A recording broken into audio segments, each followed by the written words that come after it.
Assalamualaikum warahmatullahi wabarakatuh. Alhamdulillahirabbil alamin. Huwallazi qad istafa hamalatal Qur'ana min 'abdin wafa. Assalatu wassalamu 'alal basyiri wan nazir al-habibil mustafa nabiyyina wa maulana Muhammadin wa ala alihi wa sahbihi ahlut tuqa wal wafa, amma ba'd.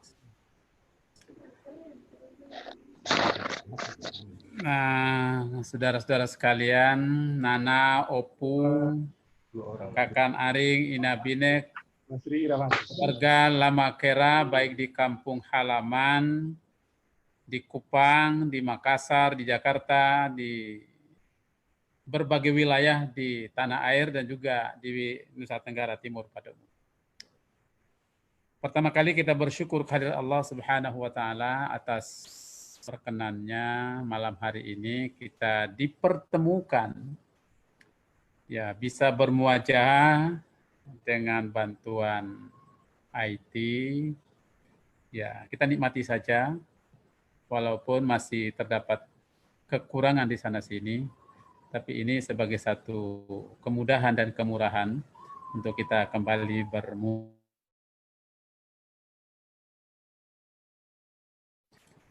Pada saya diminta untuk menyampaikan sedikit tausiah yang sudah saya ketik selesai jam 4:30 tadi. Itu kurang lebih 6 halaman, nanti bisa dibaca bagi yang sudah memperoleh kiriman PDF-nya. Ya. Dan tidak semuanya saya bacakan karena waktu. Ada beberapa yang ingin saya garis bawahi untuk saya beri catatan atau komentar. Judul yang saya sampaikan atau saya angkat adalah Halal Bihalal, Lebaran dan Lembaran Baru Peradaban Lamakera. Ungkapan yang populer sampai dengan hari ini adalah minal aidin wal faizin. Hari Raya Idul Fitri adalah hari kemenangan. Kemenangan kutub kesucian takwa atas kutub kehinaan atau fujur. Kemenangan al-haq mengalahkan al-batil. Kemenangan cahaya nur mengalahkan az-zulum atau kegelapan. Dan kemenangan iman tauhid mengalahkan desakan hawa nafsu. Idul Fitri sesungguhnya bermakna ya'udu ilal asl khalqal insan. Jadi pengertian Idul Fitri itu adalah kita kembali ke asal usul kejadian diri kita semua sebagai manusia. Nabi Shallallahu Alaihi Wasallam bersabda, setiap kamu manusia terlahir dalam kadar suci, dalam kadar fitri. Ini hadis yang sangat populer. Idul Fitri makna secara bahasa itu dari kata fatara, satu akar kata dengan khalaqa, dengan wazannya adalah fa'ala. Ini bagi yang belajar nahwu saraf bahasa Arab. Kata fatara itu sama dengan kata khalaqa, karena itu kata fitrah itu sama dengan kata khilqa, wazannya adalah fi'ala. Ragib Asfahani, seorang mufassir dari Persia, yang bukunya juga sangat populer, yaitu Mu'jam, baik Mu'jam tafsir maupun Mu'jam tentang lafaz Al-Quran, menafsirkan kata fitrah dengan mengutip ayat ke-138 surah Al-Baqarah, yakni pada kalimat sibghatallah, yang artinya celupan atau memberi warna. Ada dua istilah yang beliau gunakan. Yang pertama adalah at-talwun dan at-talawun. Allah Subhanahu wa taala adalah Al-Khaliq sekaligus Al-Fatir, yakni sang pencipta dan sang pemberi warna, yakni warna asal pada ciptaannya yang bernama manusia itu. Karena itu, ya, berdasarkan sejumlah nas Al-Quran, benang merahnya adalah kita semua umat manusia ini terlahir dalam kadar fitri, yakni fitrah hanif yakni dinul Islam. Jadi kehanifan kita adalah dinul Islam, yakni Islam sebagai agama hanif, yakni kecenderungan untuk memihak kepada yang baik dan benar. Kehanifan adalah desain Allah yang tidak akan berubah dalam diri manusia. Ini merupakan lokus kesadaran kebenaran untuk menerima sebagai agama, menerima Islam sebagai agama atau ad-dinul qayyim yang mengajarkan tentang sikap taat dan berserah diri kepada Allah. Menarik untuk kita simak dan kita renungkan adalah ad-dinul qayyim atau al-Islam, sebagaimana surat Ali Imran, inna dina indallahil Islam. Raghib Asfahani kembali menegaskan dalam mu'jamnya mengatakan bahwa istilah ad-din dan din dalam bentuk nakirah berkali-kali kita jumpa di dalam kitab suci Al-Quran itu, semuanya berbentuk tunggal alias mufrad. Tak satu pun kata agama itu disebut Al-Quran dalam bentuk plural atau jamak. Rahasianya kata para ahli termasuk juga Raghib Asfahani, yaitu bahwa sesungguhnya hakikat agama itu yang berasal dari Tuhan itu hanya satu, dan Allah sendiri memberi nama yang satu itu, yang bernama dinul Islam. Dengan demikian maka hakikat agama yang dalam hal ini adalah Islam, yang kita sebut dengan dinul fitri. Idul Fitri adalah kita kembali kepada kesucian asal yang merupakan pembawaan alamiah pada diri manusia sejak diciptakan. Ramadan, ya, sebulan lamanya adalah momentum untuk kita berlatih. Ya, berlatih menahan, berlatih menunda keinginan jangka pendek. Sesungguhnya keinginan jangka pendek itu berpotensi menjebak, memperdaya, dan membelenggu manusia. Puasa Ramadan adalah latihan menanamkan kesadaran akan hidup dalam kehadiran Tuhan. Saudara sekalian yang saya muliakan, Idul Fitri adalah hari kebahagiaan ruhani terbesar manusia karena berhasil kembali kepada ilahi, kembali memenuhi perjanjian primordial. Al-Quran surah 2 ayat 156 menegaskan, Inna lillahi wa inna ilaihi raji'un. Kita semua berasal darinya dan kelak akan kembali kepadanya. Kembali kepadanya disertai dengan seruan berserah diri atau berislam. Wala tamutunna illa wa antum muslimun, ayat yang dibacakan tadi. Seraya memohon ampun kepadanya. Pandangan ini diperkuat dengan hasil penelitian dan kajian para ahli sejarah dan antropologi. Yang saya kutip di sini misalnya Max Muller, Stewart B. Taylor, Smith, dan Lockwood. Agama dalam sejarah peradaban manusia adalah paham ketuhanan yang monoteistik, yang kita kenal istilah paham tentang keesaan Allah Subhanahu wa Ta'ala. Kelemahannya cuma satu, para ahli itu tidak mampu menjelaskan yang disebut monoteis dan yang esa itu yang seperti apa. Nah, kelebihan kita adalah wahyu Al-Quran kemudian menjelaskan tentang Allah itu sebagaimana yang kita baca dalam Al-Asma Al-Husna. Makna secara sosio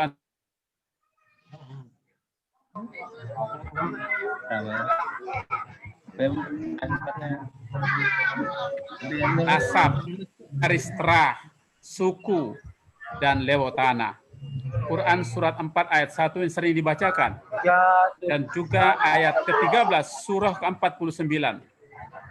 Bahwa manusia kita ini berasal dari pasangan seorang laki-laki dan seorang perempuan, yaitu Adam dan Hawa. Karena cinta dan kasih sayang keduanya. Lalu kita semua berkembang dan bertebaran di penjuru bumi. Kemudian membentuk diri kita menjadi suku, bangsa, dan juga bernegara. Kita semua terlahir ke dunia melalui rahim. Sebuah istilah yang diambil dari salah satu al-asma al-husnanya Allah Subhanahu wa Ta'ala. Kita bertanya, siapa pemilik rahim? Sesungguhnya pemilik rahim adalah ibu kita. Ibu yang dalam bahasa Arab adalah ummu. Kata ummu itu diambil dari 3 huruf. Huruf alif, huruf mim, dan huruf mim. 3 huruf itu kemudian membentuk kata ummu artinya ibu. Dari ibu yang melahirkan seorang, kemudian seorang itu berkembang, kemudian bertemu dengan orang lain, lalu membentuk komunitas suku, bangsa, dan negara, lalu kemudian membentuk apa yang disebut dengan umat atau peradaban. Nah, kemudian 3 huruf itu juga membentuk kata imam, artinya pemimpin. Oleh karena itu, kita terlahir dari rahim ibu. Maka kita semua seolah-olah berasal dari satu rahim. Karena kita semua berasal dari rahim ibu, karena itu kita semuanya adalah bersaudara. Momentum Idul Fitri seperti sekarang ini, kita lakukan ikhtiar untuk merajut kembali persaudaraan atau ukhuwah yang kita sebut dengan silaturahmi. Kata ummu juga digunakan oleh Al-Quran ketika menyebut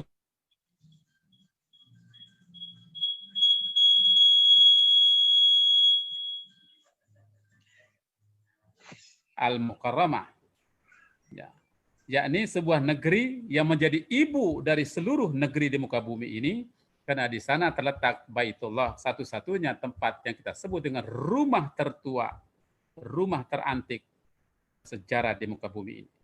Rumah itu dibangun oleh Allah untuk umat manusia. Di sanalah berkembang biak dan bertebaran manusia memenuhi antero bumi ini. Analoginya adalah kita semua yang bertebaran ini bagaikan anak-anak ayam yang lepas dari induknya mencari makan sendiri-sendiri.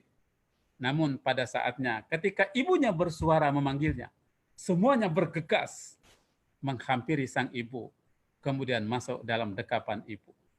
Inilah kita sebut dengan momentum ibadah haji dan umroh. Silakan manusia bertebaran di muka bumi. Pada saatnya Allah memanggil lewat lisan Ibrahim, wa azin finnasi bil hajj. Serulah manusia untuk datang berhaji. Kita pun kemudian berbondong-bondong bergegas menuju Baitullah. Sayangnya pada tahun ini, karena COVID-19, ibadah haji akhirnya mengalami penundaan atau pembatalan. Hadirin dan hadirat para pemirsa dimanapun berada yang saya muliakan, dari perspektif budaya atau sosioantropologi, Idul Fitri disebut lebaran dan beberapa istilah lain dalam bahasa Jawa, lubaran, laburan, leburan, dan liburan. Idul Fitri merefleksikan gerak kembali ke asal yang merupakan dorongan kuat di dalam diri manusia. Ada tradisi mudik atau pulang kampung. Ada tradisi mudik atau pulang ke kampung asal pada momentum hari raya lebaran atau Idul Fitri. Ini semua dalam rangka silaturahmi, merajut kembali ukhuwah dan kebersamaan dengan keluarga, kerabat, dan handai tolang. Mudik ke kampung asal adalah pada momentum Idul Fitri ini memiliki implikasi psikologis, implikasi sosial, budaya, maupun ekonomi. Saya bersingkat, mari para pemirsa saya mulia, Idul Fitri, lebaran, makan lamak, dan gelekat lebo. Makna Idul Fitri atau lebaran dalam perspektif sosioantropologis, kelamakeraan, identik dengan makan lamak. Sebuah tradisi berakar pada ajaran luhur tentang hakikat fitrah dan Idul Fitri. Istilah iftar yang secara bahasa berarti memenuhi fitrah, berupa makan dan minum yang juga bernilai suci setelah sebulan lamanya kita berpuasa. Makna makan lamak bersama masing-masing klan, masing-masing suku. Lamak sebuah istilah yang syarat makna. Meminjam tesis Fajrul Rahman dalam double movement theory. Ada yang disebut dengan ideal moral. Makan lamak itu adalah simbolisasi, merefleksikan nilai-nilai kebersamaan, persaudaraan, keterbukaan, ketulusan, kesucian, kelembutan, kasih sayang, dan kearifan. Nilai saling asah, saling asuh, dan saling asih. Nilai empati dan rasa peduli terhadap sesama. Nilai-nilai tersebut sesungguhnya berakar kuat dari ajaran Islam yang otentik. Misalnya ayat Al-Quran menegaskan bahwa Islam agama rahmatan, dan juga ajaran Al-Quran dalam salah satu surat yang disebut dengan surat Al-Insyirah, yakni surat tentang lapang dada dan masih ada yang lain. Nilai-nilai tersebut sejatinya menjadi modal dalam pergaulan sosial, serta modal merawat kebaikan dan kebajikan agar terus bersemai sepanjang hayat. Dari kolektivisme dan kebersamaan suku menuju kolektivisme lewo, Idul Fitri kembali ke asal kejadian, dalam makna kembali ke akar tradisi, yakni gelekat lebo. Kembali ke pangkuan Ibu Pertiwi, ungkapan lewo mayan tanah tapin. Lewo mayan tanah tapin. Rindu agar pada saatnya kita semua kembali berada dalam dekapannya. Memolesnya dan membuatnya menjadi semakin bermartabat. Filosof rasionalisme René Descartes dengan semboyannya cogito ergo sum, aku berpikir menjadikan aku ada. Kita berubah dengan istilah aku berpikir maka aku ada. Kini kita kembangkan menjadi gelekato ergo sum, aku kembali gelekat lebo untuk menegaskan aku ada. Mudiko ergo sum, aku mudik ke kampung halaman untuk menegaskan aku ada. Dan lamako ergo sum, aku hadir dalam tradisi makan lamak untuk menegaskan bahwa aku ada secara budaya. Aku menegaskan diri aku ada secara kultural. Aku tidak tercabut dari akar tradisi kelamakeraan. Aku mudik, aku makan lamak, dan aku kekal lewat untuk menegaskan bahwa aku ada. Oleh karena itu, kalau orang Lamakera yang tidak pernah pulang menengok kampung halaman dan tidak pernah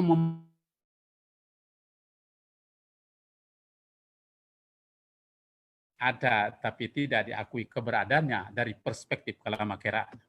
Wujuduhu ka'adamihi. Lebaran dan lembaran baru. Salah satu tradisi yang hingga kini masih dilestarikan pada momentum Idul Fitri adalah saling memaafkan. Tradisi ini sesungguhnya berbasis pada doktrin Islam, yaitu Quran surat 2 ayat ke-109. Banyak sekali dan beberapa ayat lain yang semakna. Filosofi maaf dan saling memaafkan antara lain adalah pertama, kita menegaskan dalam bacaan kita selama bulan suci Ramadan, Allahumma innaka afuwun tuhibbul afwa fa'fu anni. Itu artinya memaafkan itu meniru sifat Allah Subhanahu wa taala. Yang kedua, mengakui kelemahan dan keterbatasan kita. Kita adalah manusia makhluk.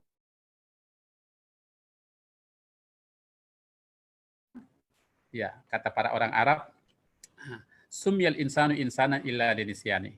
Jadi dikatakan manusia itu karena dia memiliki keterbatasan dan kekurangan, karena itulah pintu masuk dia jatuh ke jurang salah dan dosa itu karena keterbatasan.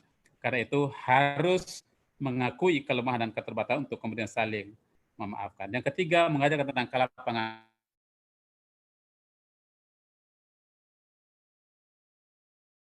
ajaran luhur Islam, dan itu adalah simbol dari nilai-nilai diri yang memiliki keluhuran dan ketinggian.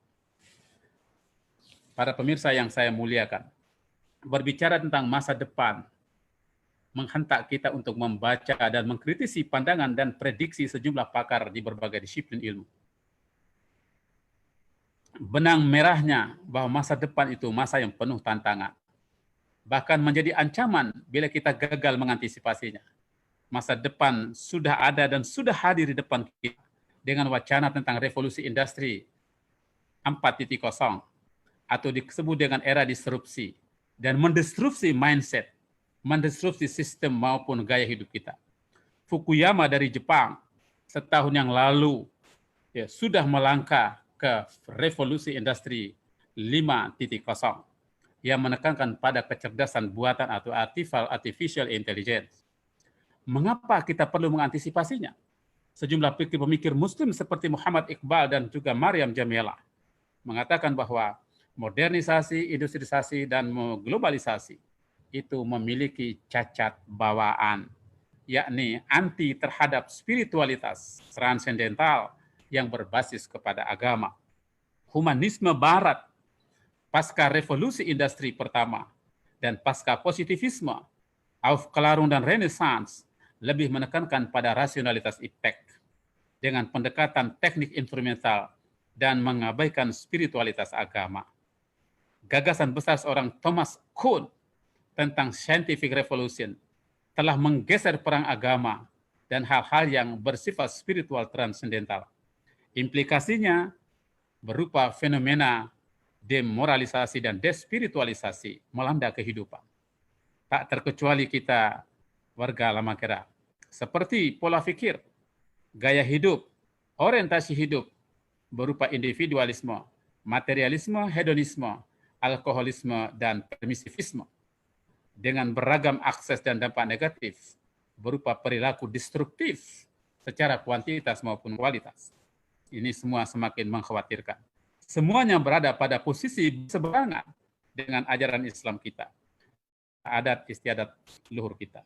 Solusinya menurut Mototako dari Jepang, diperlukan semacam kekuatan spiritualitas dan moralitas super yang berbasis pada doktrin pokok agama. Apa yang semestinya kita lakukan dan bagaimana strategi berupa planning dan action. Melalui forum ini kita rumuskan bersama. Namun izinkan saya memulai dengan mengutip pandangan seorang pemikir muslim dan aktivis pergerakan Said Sabiq dalam karya monumentalnya Al-Anasirul Quwa fil Islam. Terdapat 6 hal atau 6 kekuatan yang harus dimiliki untuk menghadapi tantangan tersebut. 3 di antaranya adalah: pertama, spiritualitas, akidah dan ibadah. Kekuatan akidah dan ibadah. Akidah ini perlu dibina, ditanamkan, dipupuk, dan disegarkan. Ibadah terus digerakkan dan ditingkatkan hingga ke level zauq agar dapat merasakan nikmat iman dan nikmat akidah. Akidah Islam tidak semata doktrin kepercayaan yang berbasis tauhid, melainkan juga harus menjadi cara pandang terhadap realitas dunia, realitas semesta, manusia, dan kehidupan. Yang kedua, kata saya Sabiq, kekuatan ilmu pengetahuan atau quwwatul ilmi, atau sekarang disebut dengan iptek, yang kini telah menjadi indikator kemajuan dan keunggulan suatu bangsa dan peradabannya. Bangsa yang tidak siap dengan perangkat iptek, siap-siap harus menjadi mangsa dan tergilas oleh kemajuan zaman. Sejarah peradaban Islam telah menorehkan prestasi gemilang tentang iptek pada zaman keemasan, menjadi primadona dan sumbu bagi peradaban Islam. Karenanya tepat sekali jika dikatakan bahwa Islamlah yang telah lebih dulu memulai dengan tradisi literasi, Iqra bismi rabbik, dan seterusnya, sebagai salah satu pilar peradaban Islam. Konsep iptek harus bersifat holistik, integratif, interkonektif, dan interrelatif, yang didesain berdasarkan filosofi dan falsafah syajaratul ilm atau pohon ilmu pengetahuan menurut pandangan Islam, baik ontologis, epistemologis maupun aksiologis. Menyadari urgensi dan signifikansi iptek bagi kehidupan dan kemajuan peradaban. Dari sudut pandang sejarah, Lamakera telah memulainya bersamaan dengan proses Islamisasi di Solor pada abad ke-14 Masehi dan juga abad-abad selanjutnya. Bahkan hingga pada masa kolonialisme Portugis, Belanda, dan Jepang. Meskipun masih bertumpu pada pengetahuan tentang agama Islam dengan literasi Arab Melayu dan sedikit tentang pengetahuan umum. Hingga pasca kemerdekaan, mulai muncul dan berkembang lembaga pendidikan formal. Dan proses literasi Islam pun mengalami kemajuan seiring perkembangan zaman. Tentang tradisi literasi Islam, saya sedang menyiapkan salah satu tulisan yang saya beri judul Literasi Islam Lamakera dalam Lintasan Sejarah. Ketiga, kekuatan moral atau budi pekerti atau akhlak mulia yang merupakan tolak ukur kewibawaan dan kehormatan suatu masyarakat dan bangsa. Kata para ahli hikmah, tegaknya suatu bangsa karena budi mulia, dan runtuhnya suatu bangsa juga karena budi atau akhlak yang buruk. Ajaran tentang nilai-nilai luhur yang telah tertanam dan terwarisi, bahkan sudah melembaga hingga kini, perlu dibangun kembali dan diperkuat sebagai alternatif menangkal fenomena demoralisasi. Ketiga kekuatan di atas adalah satu kesatuan yang harus menjadi prioritas untuk melangkah ke depan. Belajar pada jurus jitu sang Nabi Sallallahu Alaihi Wasallam, membangun Yasrib menjadi Madinah Al-Munawwarah dengan tiga kekuatan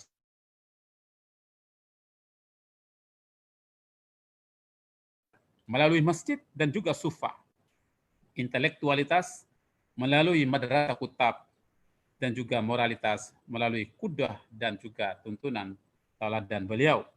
Ketiganya disingkat dengan SIM, spiritualitas, intelektualitas, dan moralitas. Untuk merealisasikannya atau mengeksekusinya diperlukan sebuah kerja tim atau kerja kolektif dengan melibatkan seluruh potensi SDM yang dimiliki Lamakera.